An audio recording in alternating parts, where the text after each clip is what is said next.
में आदि है वो क्या सीमा युक्त है, मर्यादा युक्त है? नहीं है। क्यों? क्योंकि उपनिषदों ने, श्रुतियों ने कहा कि सत्यम ज्ञानम अनंतम ब्रह्म। जो परब्रह्म भगवान है वे त्रिकाल सत्य होने के साथ साथ एवं साक्षात ज्ञान स्वरूप, अद्वैत ज्ञान तत्व स्वरूप होने के साथ साथ उनका जो व्यक्तित्व है वह अनंत्य को प्राप्त है। उनका जो समग्र व्यक्तित्व है, his whole personality is unlimited and all aspects of his personality there upon also turn unlimited. उनका जो व्यक्तित्व है समग्र वह तो अनंत है ही, परंतु उनके व्यक्तित्व के जितने भी अवांतर पहलू हैं, इंटरनल सब एस्पेक्ट्स ऑफ हिज पर्सनालिटी, उनके व्यक्तित्व के जितने भी अवांतर पहलू हैं वे भी अनंत हैं, है ना। जब अंगी अनंत होगा तो उसका अंग भी अनंत ही माना जाएगा, और यदि सीमा युक्त अंगी होगा तो उसके अंग भी सीमा युक्त ही माने जाएंगे। If the aggregate is limited, then its segregated parts will also be limited. But if the aggregate is unlimited, its parts will also turn unlimited. तो इसीलिए श्री भगवान के व्यक्तित्व में जितने भी अप्राकृत सद गुण मंडित हैं, विराजमान है, उनका जितना भी सामर्थ्य है, उनका जितना भी महात्म्य है, उनका जितना भी स्वरूप है, उनके पास जितनी भी अंतरंग भूता शक्तियां हैं, वे समस्त अनंतता को प्राप्त हो जाती है। इसीलिए मानो भगवान यहां यह कह रहे हैं कि जहां तक मेरी महिमा और स्वरूप विस्तार को प्राप्त है वहां तक भक्ति महारानी उन सब का बोध कराएंगी, लेकिन चूंकि मेरी महिमा और मेरा स्वरूप अनंत विस्तार को प्राप्त है, सीमा युक्त विस्तार को प्राप्त नहीं है, इसलिए भक्ति महारानी भी उन सभी का अनंत रूप से ही बोध कराएगी, सीमित रूप से बोध नहीं कराएगी, मानो ये कहना चाहते। इसीलिए भक्त्या माम अभिजानाति यावान यश्चास्मि तत्वतः। और तत्वतः का तात्पर्य यहां पर यह है कि कई बार भगवान की जो लीलाएं होती हैं, उन मनोहारिणी लीलाओं में जो ब्रह्म रुद्र इंद्रादि जो देवगण हैं, बड़े बड़े जो सुरेंद्र लोग हैं, बड़े बड़े जो योगीश्वर योगिंद्र लोग हैं, ऋषि महर्षि तथा विद्वान आदि भी हैं, वे भी भगवान की जो प्रकट लीलाएं संपादित होती हैं, अभिव्यक्त होती हैं इस धराधाम पर, तो किन्हीं किन्हीं अवसरों पर वे समस्त भगवान के नरवत मनुष्यवत अभिनय को देखकर मोहित हो जाते हैं। इसीलिए कहा गया मुह्यंति यत सूरयः, कि जिस भगवान की लीलाओं को देखकर भगवत तत्व के संबंध में बड़े बड़े इंद्र ब्रह्म रुद्र आदि देवताओं को भी मोह प्राप्त हो जाता है, वे भी भगवान के स्वरूप सामर्थ्य तथा उनके स्वभाव को ठीक ठीक नहीं पहचान पाते। जैसे पार्वती को मोह हुआ भगवान रामचंद्र के संबंध में अरण्य कांड में रामायण के, और जिस प्रकार से ब्रह्मा शंकर इंद्रादियों को मोह हुआ भागवत के दशम स्कंध में, उस प्रकार से। लेकिन तत्वतः का तात्पर्य यह है कि मोह रहित होकर भगवत तत्व के संबंध में और भगवत लीलाओं के संबंध में, दोनों ही प्रकार से, ऑन्टोलॉजिकली स्पीकिंग एंड मॉर्फोलॉजिकली स्पीकिंग, भगवत लीला की दृष्टि से तथा भगवत तत्व की दृष्टि से, दोनों ही प्रकार से यथार्थ ज्ञान प्रदान करती है भक्ति महारानी, ताकि भगवत भक्तों को किसी भी प्रकार से कोई मोह उनका जागृत नहीं होता है भगवत संबंध में। तो भक्त्या माम अभिजानाति यावान यश्चास्मि तत्वतः ततो माम तत्वतः ज्ञात्वा विशते तदनंतरम। और इस प्रकार से भक्ति के माध्यम से मेरा ज्ञान प्राप्त कर लेने के पश्चात मेरे परम धाम में प्रवेश किया जाता है, विशते अथवा प्रविशते तद अनंतरम। मेरे धाम में जो प्रवेश है वह उसके पश्चात तत् अनंतर ही होता है, ज्ञान प्राप्त कर लेने के पश्चात। तो इससे क्या सिद्ध हुआ कि जो भक्ति महारानी है उसके लिए यहां पर अभिजानाति और ज्ञात्वा दो शब्दों का प्रयोग हुआ है कि उस भक्ति के द्वारा मुझको जान लेने पर ततोमाम तत्वतः ज्ञात्वा, यहां पर तत्वतः शब्द का भी दो बार प्रयोग है और ज्ञ धातु से बने हुए क्रियापदों का भी दो बार प्रयोग है। देखिए, एक तो प्रथम चरण में भक्त्या माम अभिजानाति, ये ज्ञ धातु से जानाति क्रियापद बनता है। ज्ञ धातु का अर्थ है जनाना, जताना, ज्ञान प्रदान करना। ज्ञ धातु का तात्पर्य है ज्ञान प्रदान करना, जानकारी देना। और इसी ज्ञ धातु से जानाति अथवा अभिजानाति शब्द का निर्माण हुआ है, क्रियापद का निर्माण हुआ है। फ्रॉम द वर्बल रूट ज्ञ, the verbal form known as अभिजानाति इज मेड। ठीक है, और उसी ज्ञ धातु से ज्ञात्वा क्रियापद भी बनता है। अभिजानाति और ज्ञात्वा दोनों ही ज्ञ धातु से निर्मित है और दोनों का ही तात्पर्य जानकारी होना है। अभिजानाति का मतलब जानना और ज्ञात्वा का तात्पर्य जानने के पश्चात, है ना। और तत्वतः शब्द का भी दो बार प्रयोग, भक्त्या माम, इधर उधर मत देखिएगा, ध्यान से सुनिएगा, क्योंकि फिर जो है बार बार ऐसे मौके मिलते भी नहीं है। तो भक्त्या माम अभिजानाति यावान यश्चास्मि तत्वतः ततो माम तत्वतः ज्ञात्वा। देखिए, पहले भी तत्वतः कहा और फिर भी तत्वतः कहा, और ज्ञात्वा और अभिजानाति ये दो शब्द दो बार आए हैं इस श्लोक में। इसका कुछ सार्थक क्या है? तो तात्पर्य यह है कि भक्ति देवी श्री भगवान के स्वरूप को तत्वतः बताती है। लेकिन यहां पर प्रश्न होता है कि तत्वतः परम सत्य के स्वरूप को तो ज्ञान मार्ग, अष्टांग योग आदि भी तो बताते हैं, क्योंकि ज्ञान मार्ग के द्वारा जो निर्विशेष ब्रह्म रूप है भगवान का, वह ज्ञापित होता है, उसका अवबोधन प्राप्त होता है। और जो अष्टांग योग का पथ है वह परमात्मा स्वरूप की जानकारी प्रदान करता है। तो परमात्मा भी श्री भगवान के ही एक अंश माने गए। अथवा बहुनैतेन किम ज्ञातेन तवार्जुन विष्टभ्याहम इदम कृत्स्नम एकांशेन स्थितो जगत। भगवान ने मानो ये कहा कि मैं अपने एक अंश के द्वारा समस्त जगत में परिव्याप्त होकर स्थित हूं। तात्पर्य मानो ये कहना चाहते हैं कि मेरा जो अंतर्यामी परमात्मा क्षीरोदक्षाई विष्णु समस्त चराचर जगत को व्याप्त करके, समृद्ध करके स्थित है, परिवेष्टित है, वह तो मानो मेरा ही एक अंश है। ये कौन कह रहा है? गीता के वक्ता नंदनंदन श्री कृष्ण बोल रहे हैं।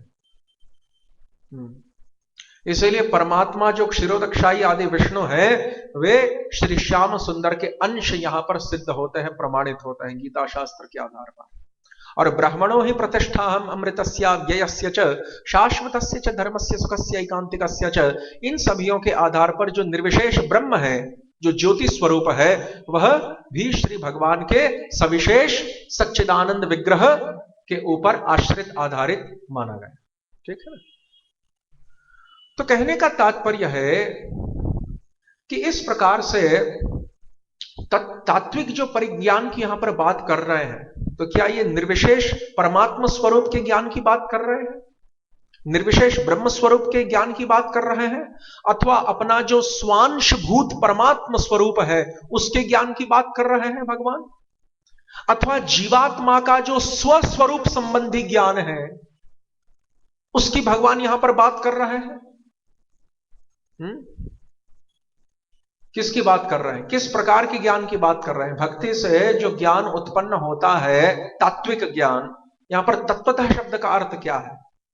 तो श्री जीव गोस्वामी पाद ने भगवत संदर्भ आदियों में विशद आलोचना के पश्चात यह विश्लेषण प्रदान किया कि ज्ञान मार्ग के द्वारा केवल निर्विशेष निराकार रूप का ही ज्ञान प्राप्त होता है जीव को। अष्टांग योग मार्ग के द्वारा, जो वेद आदि शास्त्रों के द्वारा प्रमाणित है, सम्मत है, उसके द्वारा जीवात्मा को केवल जो अंतर्यामी परमात्मा है तीन पुरुषावतार क्षीरोदक, गर्भोदक, कारणोदक, केवल उन्हीं की महिमा के विषय में पता चलता है। जो वैधि भक्ति का मार्ग है उसके द्वारा केवल वैकुंठनाथ भगवान नारायण जो षडैश्वर्य युक्त है, ऐश्वर्यस्य समग्रस्य वीर्यस्य यशसः श्रियः ज्ञान वैराग्ययोश्चैव शरणां भग इतिंगना, ये अथवा तो जो उनके अन्य रूप हैं रामचंद्र, नरसिंहदेव, वराहदेव, मत्स्यदेव, कूर्मदेव आदि, इन समस्त के विषय का जो ज्ञान है वही प्राप्त होता है वैधि भक्ति के मार्ग के द्वारा। लेकिन जो रागमयी भक्ति है, उस रागमयी भक्ति के द्वारा तो स्वयं भगवान अद्वय ज्ञान तत्व स्वरूप सर्वावतारी सर्वअंशी स्वयं रूप जो नंदनंदन श्याम सुंदर श्री कृष्ण है, उनके विषय का ज्ञान प्राप्त हो जाता है। और श्री जीव गोस्वामी पाद ने सिद्धांत स्थापित किया कि भगवत तत्व के, स्वयं भगवत तत्व के परिज्ञान में ही साधारण भगवत तत्व का परिज्ञान, परमात्म तत्व का परिज्ञान, निर्विशेष ब्रह्म तत्व का परिज्ञान और जीवात्मा के स्वस्वरूप विषयक परिज्ञान, ये सभी उसी के अंश माने गए हैं।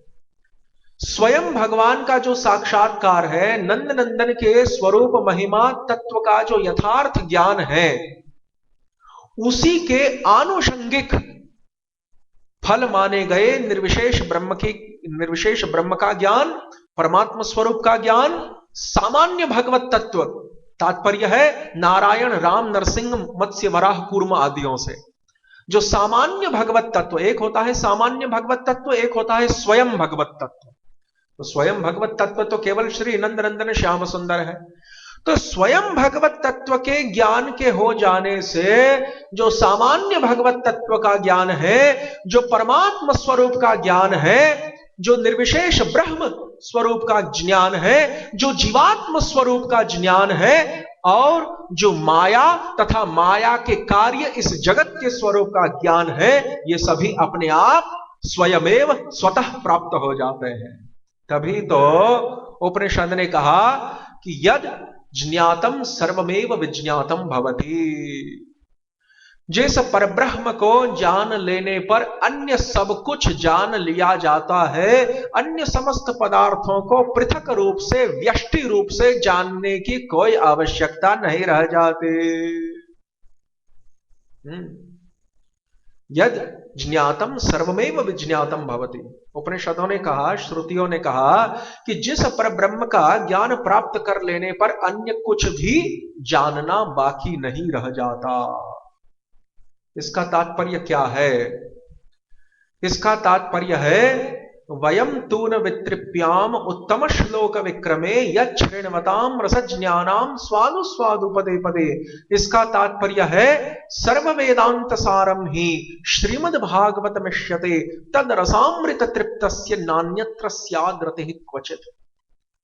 श्रीमद् भागवत के द्वारा प्रतिपादित जो भगवत, स्वयं भगवत स्वरूप का जो ज्ञान है, उसकी प्राप्ति कर लेने के पश्चात अन्य किसी भी प्रकार के विषय में, अन्य किसी भी प्रकार के ज्ञान में, अन्य किसी भी प्रकार के ग्रंथ में रुचि, रति, मति, प्रीति रह ही नहीं जाती।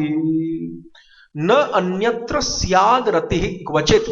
श्रीमद् भागवत के द्वारा प्रतिपादित स्वयं भगवत स्वरूप का जो ज्ञान है, श्री श्याम सुंदर के स्वरूप का जो ज्ञान है, उसकी प्राप्ति हो जाने पर अन्य जितने भी प्रकार के ज्ञान है, विषय है, और उन ज्ञान तथा विषय आदियों का प्रतिपादन, वर्णन करने वाले जो ग्रंथ और शास्त्रावली समूह है, उन समस्त में से रुचि, रति, मति, प्रीति हट जाती है। इसी को कहेंगे कि जिसको जान लेने पर अन्य कुछ भी जानना बाकी नहीं रह जाता। क्योंकि जिसको जान लेने पर अन्य समस्त का ज्ञान तो प्राप्त हो ही जाता है। स्वयं भगवान को जान लेने पर उनके विलास स्वरूप वैकुंठनाथ परव्योमाधिपति षडैश्वर्य युक्त भगवान नारायण तो जान ही लिए जाते हैं। इनको जान लेने पर इनके एक अंशभूत जो अंतर्यामी परमात्मा है वो जान ही लिए जाते हैं। इनको जान लेने पर जो निर्विशेष निराकार ब्रह्म ज्योति है वह भी जान ली जाती है। इनको जान लेने पर, ये पूर्ण सूर्य सदृश होने के कारण इनको जान लेने पर जो जीवात्मा का स्वरूप है उसका भी ठीक ठीक परिज्ञान हो जाता है, और उनकी बहिरंगा शक्ति जो माया और उस माया का कार्य रूपी है जो जगत है, इन दोनों का भी अपने आप ज्ञान प्राप्त हो जाता है। आप यदि वास्तव वस्तु को जान लेंगे तो वस्तु का जो अंश है जीव, वस्तु की जो शक्ति है माया, और वस्तु की शक्ति माया का कार्य जो जगत है, उन सब का ज्ञान भी तो अपने आप हो जाएगा।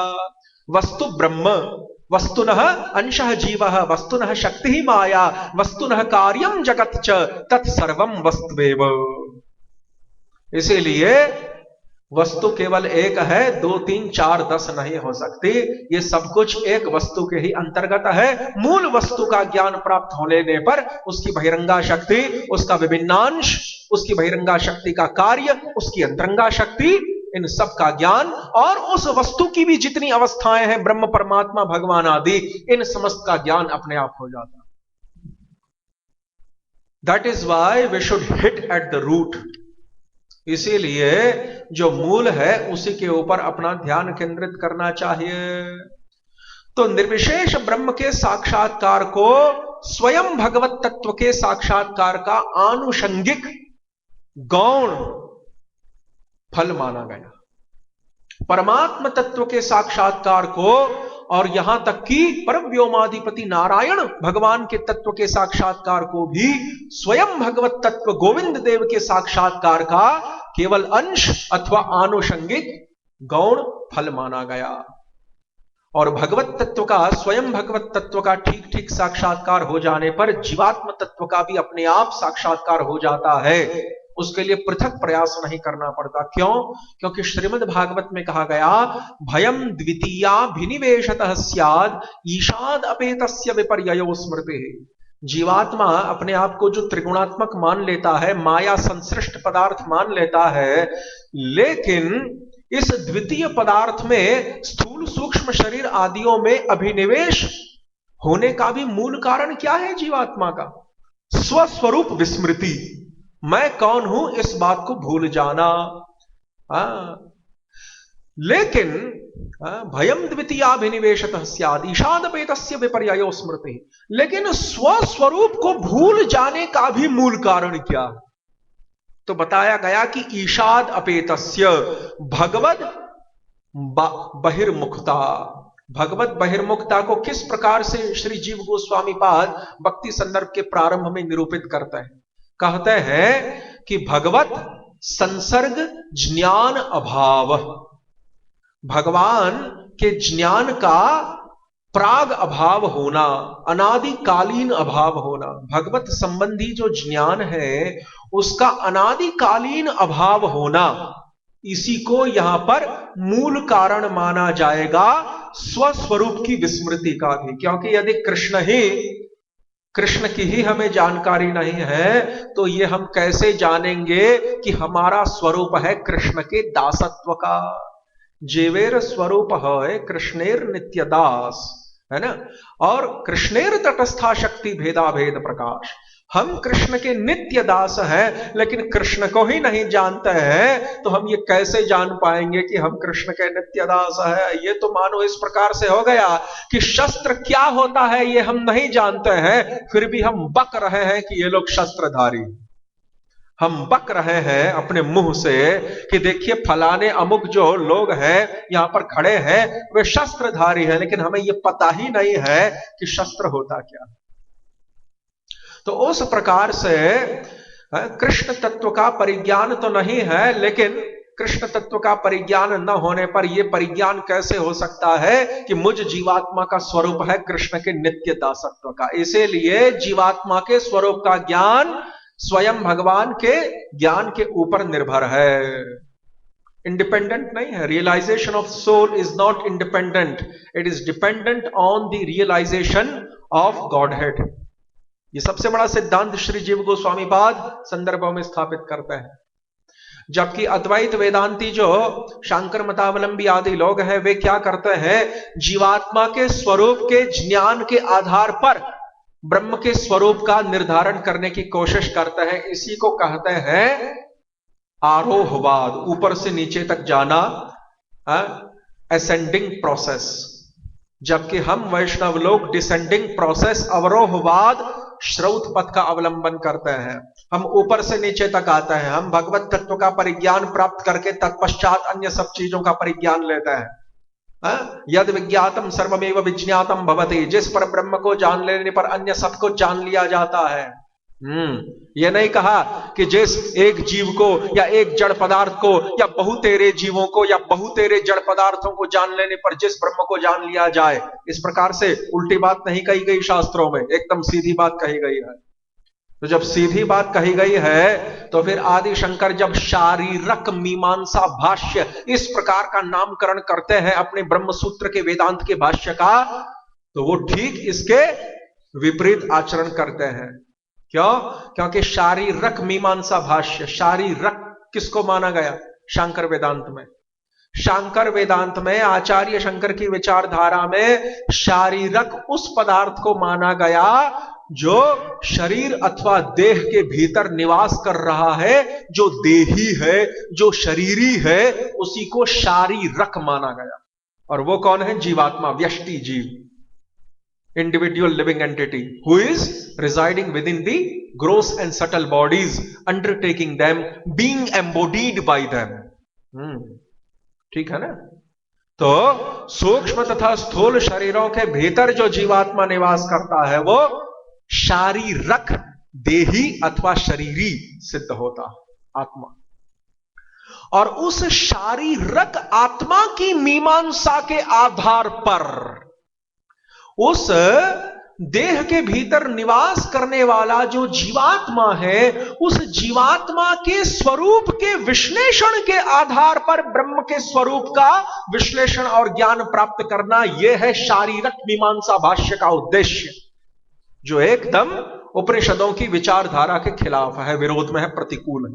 उपनिषद कहता है कि जीवात्मा का ज्ञान के आधार पर परमात्मा का ज्ञान नहीं है, परंतु भगवत तत्व के ज्ञान के आधार पर जीवात्मा का ज्ञान प्रकाशित होता है। यद यद विज्ञातम सर्वमेव विज्ञातम भवति, जिस पर ब्रह्म को जान लेने पर अन्य सबको जान लिया जाता है ना? तो इसीलिए जो श्रौत सिद्धांत है, जो श्रौत प्रक्रिया है, जो शास्त्र के द्वारा बताई गई जो विधि है, उसका प्रारंभ से ही वहां पर अनादर है शांकर वेदांत में। तभी तो शारीरक मीमांसा भाष्य, आपको शरीरी आत्मा की, जीवात्मा की आपको मीमांसा करने की क्या आवश्यकता है? आप पहले ब्रह्म के स्वरूप की मीमांसा कीजिए। और पूरा जो अध्यास भाष्य है शांकर भाष्य का प्रारंभिक उपोद्घात स्वरूप, इंट्रोडक्टरी टू शांकर भाष्य, जो उन्होंने स्वयं ही लिखा है आचार्य शंकर ने, प्रस्तावना स्वरूप, उस समस्त अध्यास भाष्य में केवल जीवात्मा के स्वरूप के ऊपर ही चर्चा की गई है। ये एकदम उल्टी प्रक्रिया है, इसी को आरोहवाद कहेंगे, ऊपर से नीचे तक जाना। हम यहां बैठे हैं, हम अपने स्वरूप का निर्धारण करके फिर ब्रह्म के स्वरूप का निर्धारण, इसको कहते हैं नीचे से ऊपर तक जाना, असेंडिंग प्रोसेस, आरोह मार्ग। ये एकदम वेद विरुद्ध है, शास्त्र विरुद्ध है। इसीलिए अब यहां पर प्रश्न होता है कि उपनिषद कहता है कि जिस परब्रह्म के ज्ञान से अन्य सब कुछ जान लिया जाता है, तो वो परब्रह्म है कौन? श्रीमद् भागवत शास्त्र में इसका उत्तर दिया गया, गोपाल तापनी उपनिषद में भी इसका उत्तर दिया गया। गोपाल तापनी श्रुति में कहा गया कि कह परमो देवः, सर्वश्रेष्ठ परम देवता कौन है? तो इसके उत्तर में ब्रह्मा, ऋषियों ने पूछा, तो इसके उत्तर में ब्रह्मा जी ने कहा कि कृष्णम वै परमम दैवतम, जो श्री कृष्ण है, जो श्री श्याम सुंदर है, वे ही परम है, परात्पर है। श्री श्याम सुंदर को ही जो है परम तथा परात्पर के रूप में वहां पर स्थापित करता है। और फिर उसके पश्चात जो श्रीमद् भागवत शास्त्र है, तो श्रीमद् भागवत शास्त्र में भी भगवान श्री कृष्ण को ही परब्रह्म माना गया। पुनः गोपाल तापनी उपनिषद में पुनः एक प्रकार का वाक्य देखा गया, यो असौ परब्रह्म गोपाल हो, गोपाल तापनी उपनिषद अथर्ववेद के अंतर्गत है। उसमें कहा गया कि यो असौ परब्रह्म गोपाल। जो गोपाल है, यहां पर गोपाल शब्द के द्वारा द्वारकाधीश मथुराधीश श्री कृष्ण भी उतने संसूचित नहीं होते हैं जितने कि यहां पर श्री श्याम सुंदर सूचित होता है। वैसे तो गोपाल जो नंद नंदन कृष्ण है उन्हीं को कहा जाएगा, क्योंकि द्विभुज, ये श्लोक भी यहां पर तंत्रों में आया है कि यस्तु गोपेंद्र नंदन कृष्णो अन्यो यदु संभूतो यस्तु गोपेंद्र नंदन। ये कहा गया है कि यदुवंश में प्रकट होने वाले वासुदेव द्वारकाधीश मथुराधीश जो कृष्ण है, वासुदेव अथवा केशव देव है, वे अन्य है। और जो गोपेंद्र नंदन यानी नंद नंदन व्रज विहारी जो श्री श्याम सुंदर है, वृंदावन विहारी गोविंद देव, वे अन्य है। तंत्रों में कहा गया, ब्रह्म यामल तंत्र आदि में, कि कृष्णो अन्यो यदु संभूतो यस्तु गोपेंद्र नंदन, और पाठ वेद के अनुसार सो अस्ति अतः परः, ये भी है। यहां पर दो पाठ वेद है। तो जो गोपेंद्र नंदन कृष्ण है वो अन्य है, और यदुवंश संभूत, यदुवंश में प्रकट होने वाले जो श्री कृष्ण है, मथुरा द्वारका में निवास करने वाले, वो अन्य है। द्विभुज सदा सर्वत्र परिक्रीडते नित्यदा। और ये जो श्री कृष्ण है, ये वृंदावन व्रज धाम का कदापि परित्याग नहीं करते। इसलिए पुनः ब्रह्म यामल तंत्र में कहा गया कि वृंदावनम परित्यज्य स क्वचिन्नैव गच्छति। लघु भागवतामृत में भी रूप गोस्वामी ने इसका उदाहरण दिया कि वृंदावन का व्रज की परिधि का परित्याग करके, और देखिए ब्रज में मथुरा नहीं आता है। मथुरा भौगोलिक दृष्टि से व्रज भूमि के मध्य स्थान में होने पर भी शास्त्रों में जब व्रज शब्द का प्रयोग हुआ है तो वो मथुरा को छोड़कर जो अन्य समस्त स्थान है उनको यहां वहां पर व्रज माना गया है। शास्त्रों में मथुरा को व्रज के अंतर्गत नहीं मानते, शास्त्र में शास्त्रकार और आचार्य लोग। इसीलिए मथुरा द्वारका ये व्रज के बाहर है, यद्यपि मथुरा भौगोलिक दृष्टि से व्रज के भीतर क्यों नहीं। तो व्रज का तात्पर्य वृंदावन, राधाकुंड, गोवर्धन आदि, गोकुल महावन आदि, नंदग्राम, बृहत सानुपुरम इत्यादि स्थानों से है। तो व्रज में विहार करने वाले जो श्री श्याम सुंदर है, व्रज की परिधि का लंघन करके क्वचिन्नैव, क्वचिन्नैव का तात्पर्य है कस्मिन अपि काले कस्मिन अपि स्थाने कस्मिन अपि परिस्थितौ, किसी भी स्थान में, किसी भी काल में, किसी भी परिस्थिति में वे व्रज का परित्याग नहीं करते। यही क्वचिन्नैव यानी कभी भी नहीं, इसका यही तात्पर्य है। वृंदावनम परित्यज्य स क्वचिन्नैव गच्छति, वृंदावन का परित्याग करके वह नंदनंदन कहीं भी नहीं जाता। स क्वचिन्नैव गच्छति। इसीलिए पुनः उसी तंत्र में कहा गया कि कृष्ण अन्यः यदु संभूतः यस्तु गोपेंद्र नंदन। नंदनंदन कृष्ण और जो यदु संभूत कृष्ण है मथुरा और द्वारका वाले, वो अन्य माने गए, उनमें पार्थक्य माना गया। तभी तो पद्म पुराण में भी भगवान व्यास को कहना पड़ा कि वृंदावनम परित्यज्य पादमेकम न गच्छति। देखिए पद्म पुराण में भी ठीक उसी प्रकार का श्लोक है, मिलता जुलता, कि जैसा ब्रह्म यामल तंत्र आदियों में देखा जाता।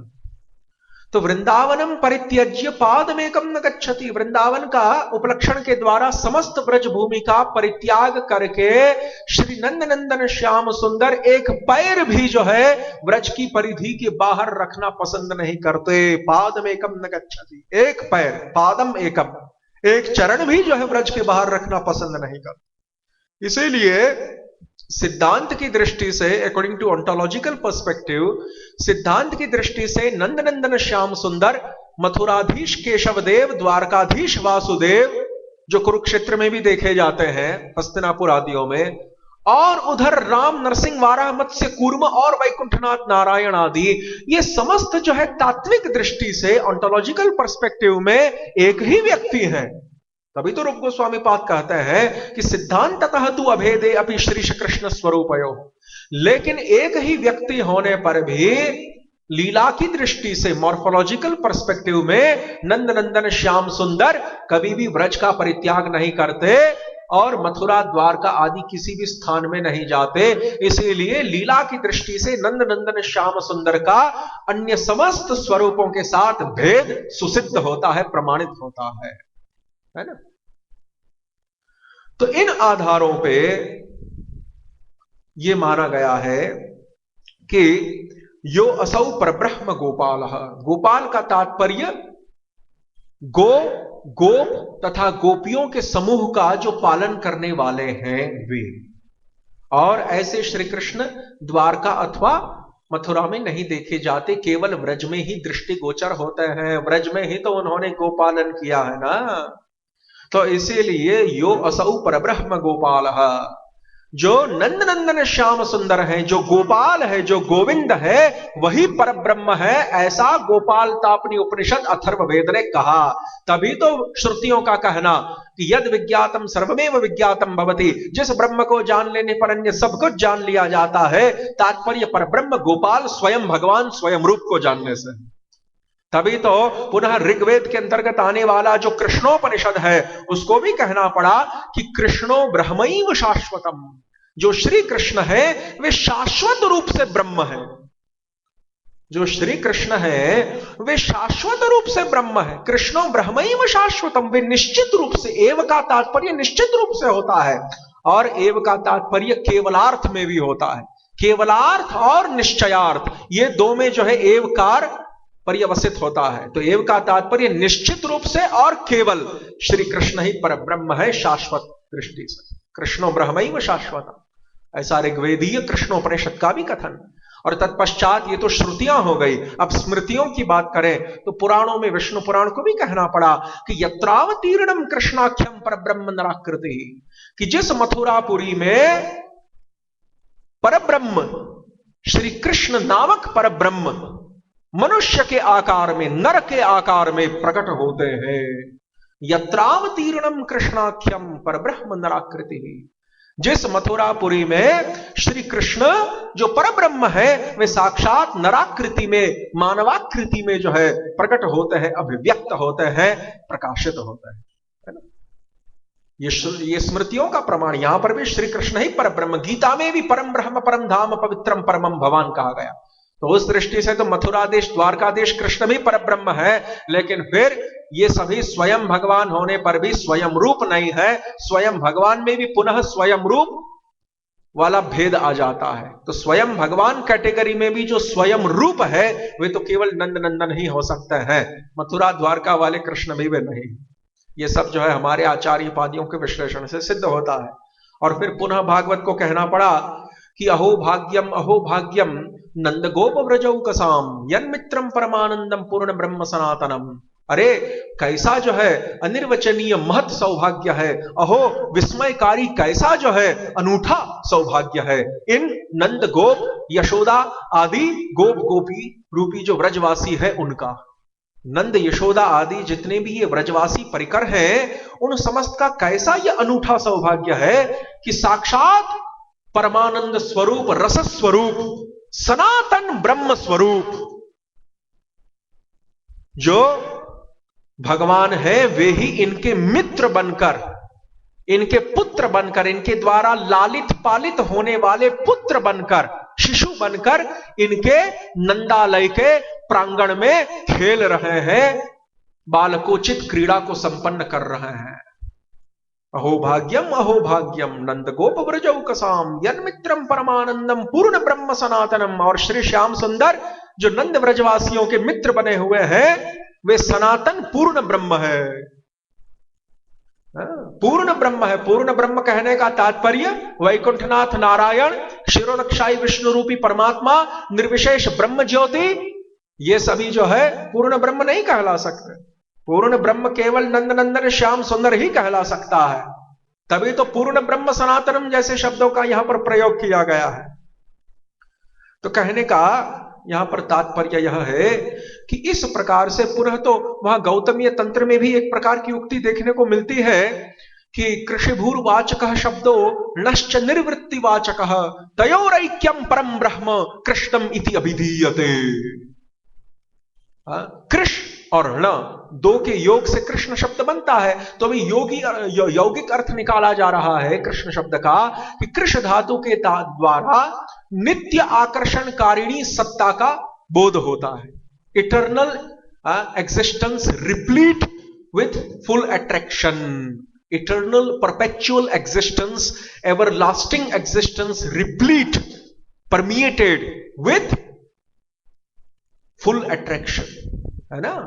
नित्य आकर्षण कारिणी सत्ता, यह कृष्ण धातु का तात्पर्य है। और न रूपी जो प्रत्यय उसके साथ लगा है उसका तात्पर्य क्या है?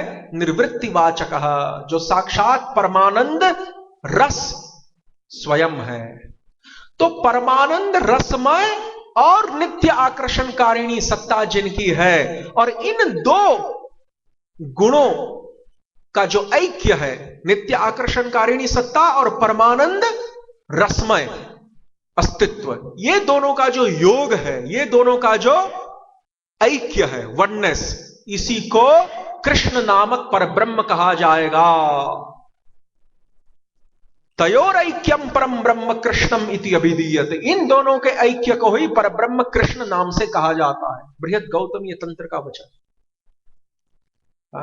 तभी तो पुराणों में पुनः कहा गया कि गूढ़म परम ब्रह्म मनुष्यलिंगम। श्रीमद् भागवत ने कहा कि नंदनंदन श्याम सुंदर जो है, क्योंकि भागवत के दशम स्कंद के पूर्वार्ध में यह श्लोक आया है, तो जो व्रज लीला के अंतर्गत यह बात कही गई, गूढ़म परम ब्रह्म मनुष्यलिंगम, व्रज विहारी जो श्री श्याम सुंदर है, वे मनुष्य आकार में प्रकट होने वाले केवल पर ब्रह्म ही नहीं है। एक होता है सामान्य ब्रह्म, एक होता है पर ब्रह्म। तो सामान्य ब्रह्म तो नारायण आदि स्वरूप है, अथवा निर्विशेष ब्रह्म आदि स्वरूप है, अथवा परमात्मा आदि स्वरूप है। लेकिन पर ब्रह्म केवल नंदनंदन श्याम सुंदर स्वयं रूप है। तो श्री श्याम सुंदर केवल पर ब्रह्म ही नहीं है, परंतु गूढ़ ब्रह्म भी है। गूढ़म परम ब्रह्म मनुष्यलिंगम, गूढ़ ब्रह्म भी है। यह एक अपूर्व बात कही गई भागवत में। गूढ़ ब्रह्म शब्द का प्रयोग श्री कृष्ण को छोड़कर अन्य किसी भी भगवत स्वरूप, भगवत अवतार के लिए, परमात्मा और निर्विशेष ब्रह्म आदियों के लिए नहीं किया गया। एक दृष्टि से तो देखें तो जीवात्मा को भी उपनिषदों ने ब्रह्म कहा, अहम ब्रह्मास्मि, मैं जीव, मैं ही ब्रह्म हूं। एक दृष्टि से तो जीवात्मा भी ब्रह्म माना गया है शास्त्रों में। लेकिन जीवात्मा को जो ब्रह्म माना गया है, यह जीवात्मा एकदम निकृष्ट स्तर का ब्रह्म है। उससे ऊपर निर्विशेष ब्रह्म है, उससे ऊपर परमात्मा है, उससे ऊपर वैकुंठनाथ षडैश्वर्य युक्त नारायण है, और उससे ऊपर स्वयं भगवान कृष्ण है, जो तीन अवस्थाओं वाले हैं, द्वारकाधीश, मथुराधीश और ब्रज विहारी ब्रजेश। और उसमें भी जो ब्रजेश कृष्ण है स्वयं रूप, वो सर्वश्रेष्ठ है। इसीलिए तो महाप्रभु ने भी कहा, आराध्यो भगवान ब्रजेश तनयस्तद्धाम वृंदावनम। व्रजेश तनय, व्रजेंद्र नंदन श्याम सुंदर ही हमारे आराध्य होंगे, क्योंकि वे सर्वश्रेष्ठ संबंधी तत्व हैं इन कारणों से। तो यहां पर कहने का तात्पर्य यह है कि जो जीवात्म स्वरूप का ज्ञान है, जीवात्मा भगवान का विभिन्नांश है, परमात्मा भगवान का स्वांश है, निर्विशेष ब्रह्म उन गोविंद देव की अंग प्रभा है। यस्य प्रभा प्रभवतो जगदंड कोटि कोटिश्वशेष वसुदादि विभूति पिंडम तद ब्रह्म निष्कलम अनंतम शेष भूतम गोविंदमादि पुरुषम तमहम भजामि। ब्रह्म संहिता का वचन। गोविंद देव की अंग प्रभा है निर्विशेष ब्रह्म, और वैकुंठनाथ नारायण उनके विलास हैं। इसीलिए इन समस्त कारणों से व्रजेंद्र नंदन श्याम सुंदर ही सर्वश्रेष्ठ सिद्ध है। और उनका जो ज्ञान है, स्वयं भगवत तत्व का जो ज्ञान है, वो ज्ञान सर्वश्रेष्ठ सिद्ध होता है। और उस ज्ञान के हो जाने पर अपने आप अन्य समस्त जो अवांतर पहलू हैं, ब्रह्म, परमात्मा, भगवान, जीव, माया, जगत आदि, उन समस्त का ज्ञान अपने आप प्राप्त हो जाता है स्वयमेव। ये यहां पर अभिजानाति का तात्पर्य है। One can know me fully through devotional service. What does that full mean? पूर्ण रूप से भक्ति ही मुझे बताती है। अभिजानाति का मतलब पूर्ण रूप से बताना, सामान्य रूप से नहीं। तो पूर्ण रूप से जो भक्ति बताती है इसका मतलब क्या है? जीवात्मा का ज्ञान देती है, जीवात्मा स्वरूप का ज्ञान देती है? बिल्कुल नहीं, वो पूर्ण ज्ञान थोड़ी कहा जाएगा। हाँ, उसके बाद परमात्मा स्वरूप का ज्ञान देती है? नहीं, वो तो आंशिक ज्ञान है। एकांशेन स्थितो जगत, परमात्मा तो उनका एक अंश है, परमात्मा का ज्ञान भी आंशिक ज्ञान माना जाएगा, वो पूर्ण ज्ञान नहीं है। ब्रह्म उनकी अंग प्रभा है, वो भी पूर्ण ज्ञान नहीं है। भगवान नारायण भी विलास है उनके, वो भी पूर्ण ज्ञान नहीं है। इसीलिए नंद नंदन श्याम सुंदर का जो ज्ञान है वही पूर्ण ज्ञान है, और उसी ज्ञान को ये भक्ति महारानी देती है। इसीलिए कहा गया कि भक्ति भगवान को पूर्ण रूप से बताती है, या भक्ति मुझको पूर्ण रूप से बताती है। भक्त्या माम अभिजानाति, ये इसका तात्पर्य है। विवेचना तो इसकी बहुत अधिक विस्तार से हो सकती है, लेकिन समयाभाव है, इसलिए यहीं पर जो है सत्र को विराम देते हैं। और प्रश्नोत्तरात्मक जो वो है उसके लिए हम थोड़ा समय छोड़ देते हैं। यदि श्रोत्री वृंद में से किसी को भी प्रश्न जिज्ञासा आदि हो तो वे सहर्ष प्रस्तुत कर सकते हैं। टिप्पणी आदि हो, कोई शंका का समाधान करवाना हो, कोई प्रश्न हो, जिज्ञासा हो, कोई पूर्व पक्ष हो, तो इत्यादियों को प्रस्तुत किया जा सकता है। Any questions? अंग्रेजी हिंदी किसी में भी आप पूछ सकते हैं। प्रश्न है ना लिखा हुआ? ठीक है। तो उन्होंने लिखा है महोदय ने कि Hare Krishna, as we know that panch Pandav are the near and dear devotee, if devotees, if they are pure devotees, then why they put Draupadi in the game of gambling? Why they did this to their own wife?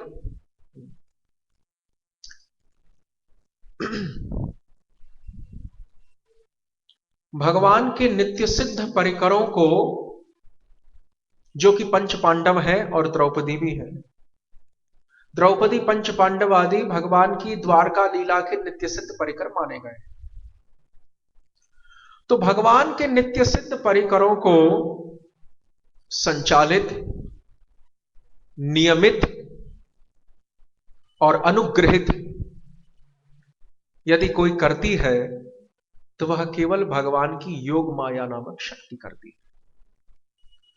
योग माया को भगवान ने ऐसा अधिकार दे रखा है कि भगवान की लीला को वैचित्र्य पूर्ण बनाने के लिए, फुल विथ वैरायटी, वैचित्र्य पूर्ण बनाने के लिए, रोमांचक बनाने के लिए, विस्मयकारी और चमत्कारी बनाने के लिए, भगवान की लीला को नव नवायमान बनाने रखने के लिए, भगवान और उनके भक्तों की लीला को नव नवायमान बनाए रखने के लिए भगवान ने स्वयं अपनी योग माया शक्ति को अनादिकाल से यह अधिकार प्रदान कर रखा है कि जब चाहे, जब आवश्यकता हो, तो आप मेरे ज्ञान को भी, मेरे अंदर जो ज्ञान है उसको भी, और मेरे नित्य सिद्ध अथवा जितने भी साधन सिद्ध आदि परिकर पार्षद हैं उनके ज्ञान को भी आप आवृत्त कर सकती हैं, ढक सकती हैं। इस प्रकार का आदेश योग माया को अनादिकाल से प्राप्त है। इस प्रकार की स्वतंत्रता शक्तिमान के द्वारा ही अपनी शक्ति को अनादिकाल से दी गई है, और इस प्रकार से अनादिकाल से स्वातंत्र्य को प्राप्त करके योग माया जब चाहे भगवान उनके पार्षदों के ज्ञान को ढक देती है। कई बार तो ऐसा लगता है कि वे साधारण त्रिगुणात्मिका के मोह के भंवर जाल में पड़े हों, ऐसा दिखाई देता है। जैसे अर्जुन को भी तो मोह हो गया ना गीता शास्त्र के प्रारंभ में। वहां पर कुरुक्षेत्र की जो समर भूमि है उसमें उपस्थित रहते हुए अर्जुन को भी तो मोह हुआ कि नहीं? यदि हुआ तो वो कौन सा मोह था? गीता तो कहती है कि मोह तो तमोगुण से उत्पन्न है, प्राकृत है, माया, बहिरंगा शक्ति माया का विकार है।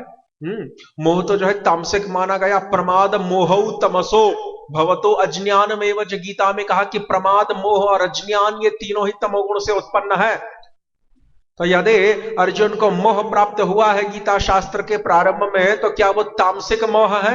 क्या वो प्राकृत प्रकृति के तमोगुण के द्वारा उत्पन्न है, बहिरंगा शक्ति महामाया के द्वारा उत्पादित है, प्रेरित है? बिल्कुल नहीं, क्योंकि बहिरंगा शक्ति महामाया श्री भगवान के सम्मुख जाने में हिचकिचाती है और बेचारी लज्जा के कारण, संकोच के कारण भगवान के पीछे खड़ी रहती है। विलज्जमानया यस्य स्थातुम इच्छा पथे अमुया विमोहिता विकथन्ते ममाहमिति दुर्धियः। ब्रह्मा नारद को कहते हैं भागवत के द्वितीय स्कंद में कि ये जो माया है अति विलज्जमाना होने के कारण, totally full with shyness and bashfulness, जो लज्जा है, उस लज्जा, उस संकोच के कारण, पूर्ण होने के कारण और भयभीत होने के कारण वह पूर्ण पुरुषोत्तम भगवान के सम्मुख जाने में कतराती है, उनकी पृष्ठभूमि में रहती है। तभी तो कहा भक्ति योगेन मनसी सम्यक प्रणहिते अमले अपश्यत पुरुषम पूर्णम मायाम च तद अपाश्रयाम।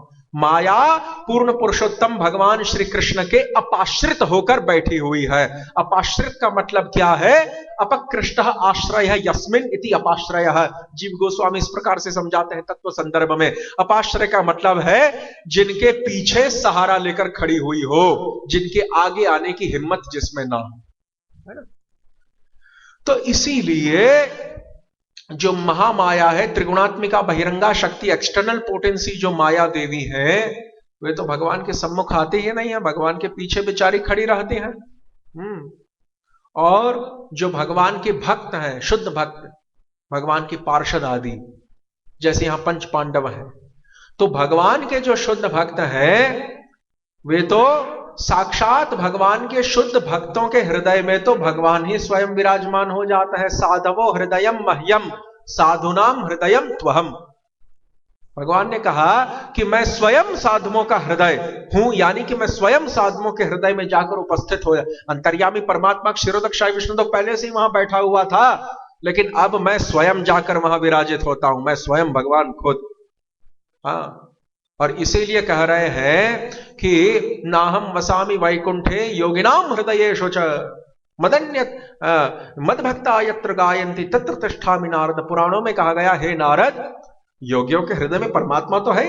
योगी क्या, समस्त जीवों के हृदय में परमात्मा बैठा हुआ है, लेकिन मैं परमात्मा की बात नहीं कर रहा, मैं अपनी उपस्थिति की बात कर रहा हूं। तो मेरी अपनी उपस्थिति यदि देखें तो वैकुंठ में भी नहीं है।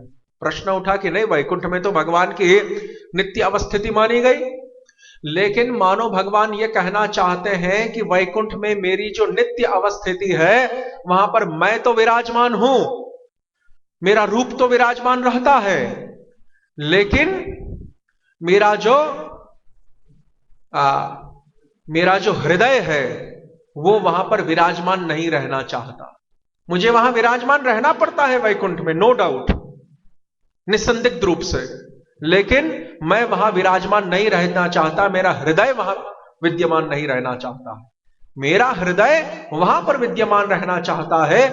कहां? योगियों के हृदय में? बिल्कुल नहीं। मेरा हृदय जहां पर मेरे भक्त कीर्तन करते हैं वहां पर रहना चाहता है। जैसे साधवो हृदयम मह्यम साधुनाम हृदयम त्वहम, मैं साधुओं के हृदय में विराजित हूं। तो इसीलिए जब भगवान अपने भक्तों के, महात्माओं के, साधुओं के हृदय में विराजित हैं, जो कि उनका अनन्य भाव से भजन करने वाले हैं, महात्मानस्तु माम पार्थ दैवी प्रकृतिमाश्रिता भजन्ति अनन्य मनसो, तो अपने भजन करने वाले ऐकांतिक भक्तों के, महात्मा साधुगणों के भक्त में जब भगवान विराजित हैं, तो उनके पीछे अति दूर खड़ी हुई संकोच के मारे जो माया देवी है वो वहां तक पहुंच ही नहीं सकती भगवान के भक्तों के हृदय में, उनके व्यक्तित्व में। तो माया देवी जब भगवान के भक्तों के हृदय में नहीं पहुंच सकती, तो फिर यह कैसे माना जाए कि भगवान के विशुद्ध भक्त और उनके नित्य सिद्ध पार्षद अर्जुन को वह मोह उत्पन्न हो गया जो प्रकृति बहिरंगा शक्ति माया के तमोगुण के द्वारा उत्पादित है? बिल्कुल नहीं माना जा सकता। इसीलिए ये समस्त जो मोह आदि अर्जुन को हुआ है, ये योग माया का कार्य है। ये बात तो विश्वनाथ चक्रवर्ती भी अपनी सारार्थ वर्षिणी नामनी जो गीता की टीका है उसके प्रथम श्लोक के व्याख्यान में बताते हैं, सांकेतिक रूप से, अधिक विस्तार में जाए बिना। तो इसीलिए सिद्ध होता है कि भगवत परिकरों के ज्ञान को योग माया न केवल ढक देती है, लेकिन कई बार तो भगवत परिकरों के व्यक्तित्व में ऐसा अज्ञान भी उत्पन्न करवा देती है जो ऊपर ऊपर से ऐसा लगता हो कि मानो ये बहिरंगा शक्ति माया के तमोगुण के द्वारा उत्पन्न है। लेकिन वहां बहिरंगा शक्ति का कोई इश्यू ही नहीं है, कोई संबंध ही नहीं है। वो जो अज्ञान है वो भी योग माया के द्वारा, विशुद्ध सत्व के द्वारा उत्पादित है। लीला में वैचित्री को प्रकट करने के निमित्त, भगवत लीला में, इसीलिए विशुद्ध सत्व रूपा जो योग माया है वह उस अज्ञान को उत्पन्न करवाती है। संवित शक्ति स्वयं योग माया है। ह्लादिनी, संधिनी, संवित, ये तीन अंतरंगा शक्ति के हिस्से हैं। तो अंतरंगा शक्ति में से जो संवित वाला हिस्सा है वही स्वयं योग माया है। संवित यानी चित्त शक्ति, ज्ञानमयी शक्ति भगवान की। वो ज्ञानमयी चित्त शक्ति जो संवित है, योग माया, वही अज्ञान को भी उत्पन्न करवा सकती है जब चाहे तब, भगवान और उनके परिकरों के हृदय में। लीला में रस वैचित्री को उत्पन्न करने के लिए इन कारणों से यहां पर जो पांडवों को भी मोह हुआ है, उन्होंने भी सबसे पहले तो द्यूत खेलना स्वीकार किया। धर्मराज होते हुए भी युधिष्ठिर ने जो है अधर्म के प्रतीक स्वरूप द्यूत को खेलना पसंद किया और तत्पश्चात अपनी अर्धांगिनी को दांव पे लगा दिया। ये सब जितने भी कार्य हैं ये सब यहां पर योग माया ही करवा रही है, ऐसा हमें मानना चाहिए।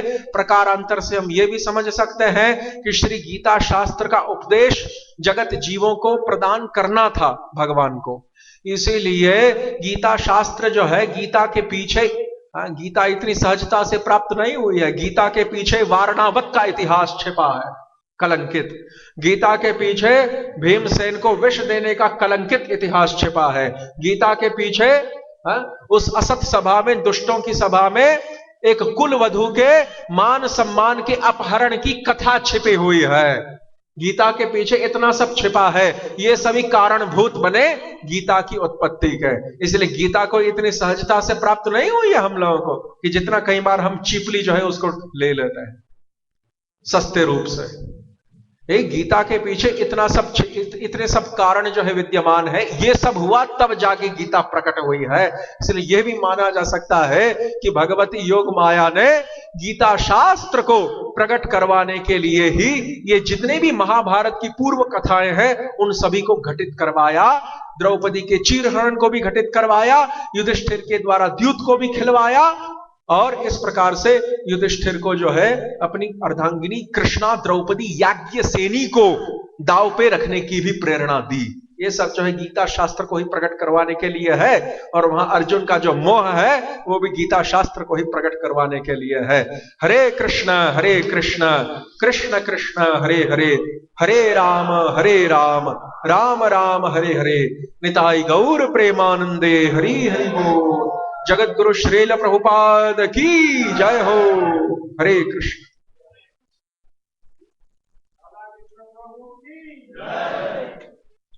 अन्य यदि कोई प्रश्न हो तो फिर व्यक्तिगत रूप से पूछे जा सकते हैं, क्योंकि फिर समय सीमा भी जो है बाध्य कर रही है। ठीक है, हरे कृष्ण।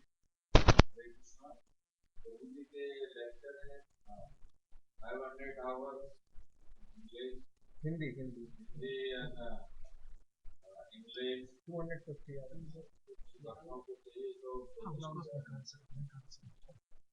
रबर बैंड खींच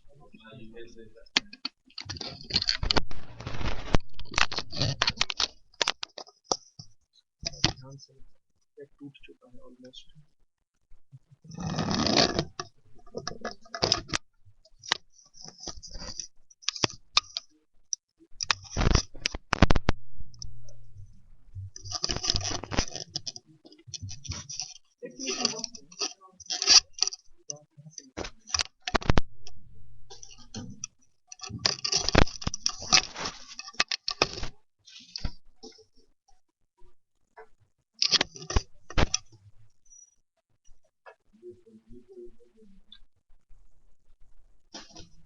हरे कृष्णा, हरे कृष्णा।